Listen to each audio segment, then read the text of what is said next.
My name is Army Sergeant Ryan Long. I was injured in Afghanistan when my vehicle hit an IED. This resulted in a loss of my right leg and injuries to my left leg. This is my wife, Vanessa. Been married for 18 years. We have a 20-year-old in college and an 18-year-old and a 15-year-old at home. I don't come from a family of service members, but for me, it was just a calling to want to serve. She did enlist before I did. When Vanessa got pregnant with my oldest daughter, she was just on the verge of getting out, and I was going in. So, yeah, fun times. The day I was injured, we were escorting some equipment on a route that we were on a lot. I was always the lead vehicle, and as we crossed over the covert, my mine roller struck an offset pressure plate, and I was sitting on top of the IED. Turned out it to be a 400-pound IED that breached the hull of my vehicle and blew a hole in it right underneath the driver's seat where I was sitting.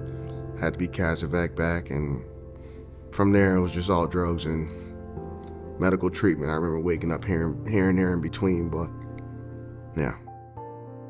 He was the one that called me, and I really couldn't understand what he was saying because he was on so much medication, so I couldn't, but all I heard was, I got injured and I'm flying back home.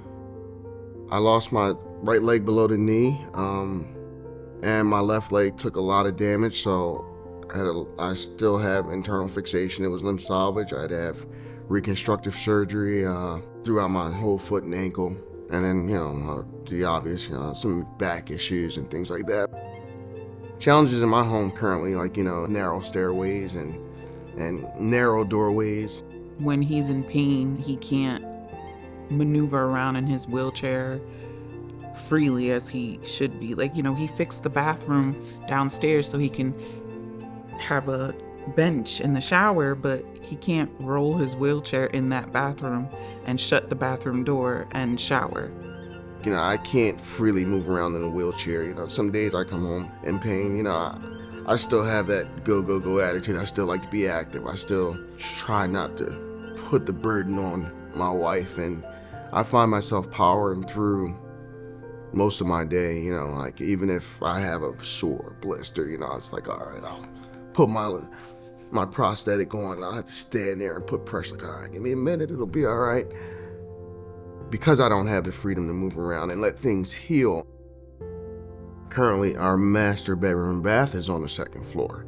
Not only is that physically challenging, but it puts a strain on our relationship. Most nights I'll find myself sleeping on the sofa, and I guess my kid's like, man, can we have the living room today? And I'm like, well, no, not today. It's not today. Definitely the sleeping situation, I prefer that he's upstairs more, but it's hard for him sometimes to go up those stairs. It takes a toll on you. When I got injured in 2012, I was at Walter Reed for 3.5 years. I didn't think I was deserving, seeing other people that were, that had worse injuries than I did. She knows, I'm the type of person that it takes me a while to swallow my pride and ask for help. I'm at that point in my life where, we can't do this alone. Homes for Our Troops is, I think, life-changing. Homes for Our Troops is a game changer for veterans. I know they've been a lifesaver for multiple, and it'll definitely be a game changer for me. It feels like family.